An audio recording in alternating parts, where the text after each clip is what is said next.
Welcome to my channel smart cooking. आज हम बनाएंगे chicken pasta in white sauce. इसके लिए सबसे पहले हम चिकन को मैरिनेट कर लेंगे। चिकन हम लेंगे हाफ ब्रेस्ट पीस, नमक हस्बे जायका, काली मिर्च पाउडर 1 टीस्पून, सफेद मिर्च powder 1 teaspoon, chicken powder 1 teaspoon, garlic powder 1 teaspoon, mix herbs 1 teaspoon. अब हम इसको मिक्स कर देंगे और अच्छी तरह से चिकन के दोनों साइडों पर लगा देंगे और हाफ एन आवर तक मैरिनेट कर लेंगे।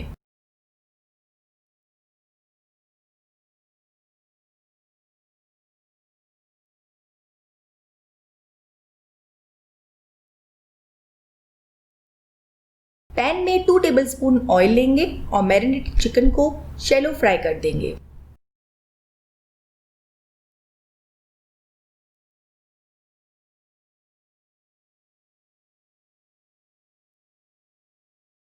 इस बात का ख्याल रखना है कि ये ओवर कुक ना हो जाए, वरना चिकन हार्ड हो जाएगा और हमको सॉफ्ट चिकन चाहिए।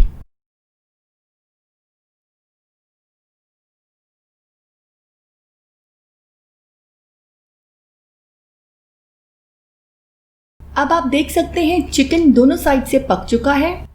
अब इसको निकाल देंगे और इसको स्ट्रिप्स में काट देंगे।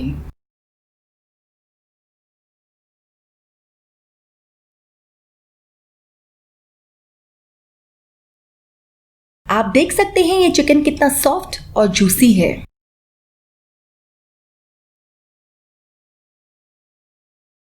अभी पास्ता सॉस बनाने के लिए एक पैन में 2 टेबलस्पून मक्खन डालेंगे।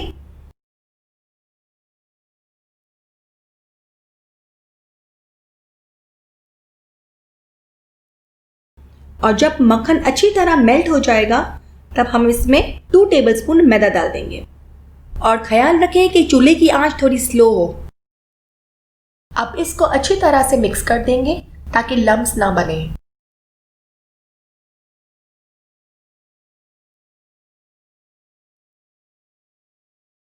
अब इसमें 1 कप दूध डालेंगे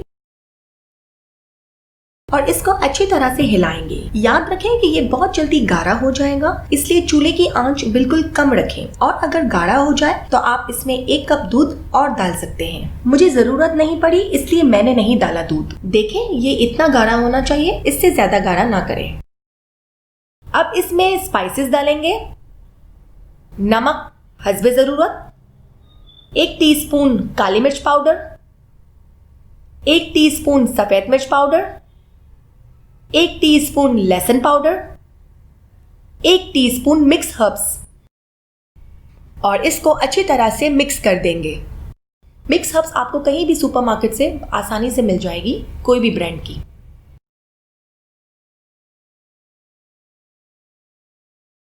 इसके लिए हाफ पैकेट पेने पास्ता लिया है, तकरीबन 200 ग्राम, और इसको बॉईल कर दिया है। बॉईल करने के बाद इसको ठंडे पानी से रिंस करें और थोड़ा ऑयल डाल दें ताकि ये आपस में चिपके ना। पास्ता को सॉस में डाल देंगे। याद रखें पास्ता डालने से पहले चूल्हे की फ्लेम को बंद कर देंगे ताकि सॉस मजीद गाढ़ा ना हो। और फिर इसको अच्छी तरह से मिक्स कर देंगे ताकि सॉस सब जगह लग जाए।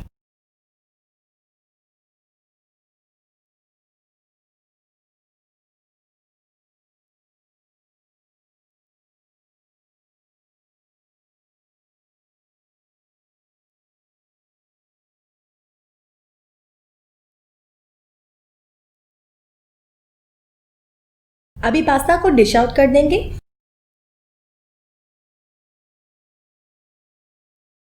जो चिकन बनाया था उसको ऊपर रख देंगे और ऑलिव्स और मिंट से गार्निश कर देंगे। ये रेसिपी ट्राई जरूर करिएगा, इसका फ्लेवर वैसा ही आता है जैसे रेस्टोरेंट में हम खाते हैं। और कमेंट करके जरूर बताइएगा कि ये रेसिपी आपको कैसी लगी।